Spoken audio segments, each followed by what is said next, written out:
রাসূল সাল্লাল্লাহু আলাইহি সাল্লাম সাহাবায়ে কেরামদেরকে বলেন, ইয়া আমার সাহাবীরা, তোমরা জানো জাহান্নামের মধ্যে তারাই যাবে যারা হতভাগা।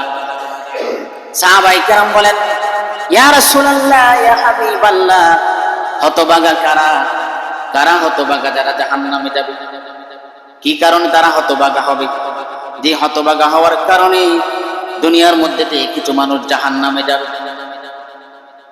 আল্লাহ রাসূল সাল্লাল্লাহু আলাইহি সাল্লাম সাহাবায়ে কেরামদেরকে বলেন, ইয়া আমার সাহাবীরা, তোমরা শুনিয়া রাখো, দুনিয়ার মধ্যে যারা আল্লাহর ইবাদত করবে একমাত্র আল্লাহর জন্য, যারা ইবাদত করবে, নেক আমল করবে একমাত্র আল্লাহ তাআলাকে রাজি খুশি করার জন্য, তারা জান্নাতে যাবে।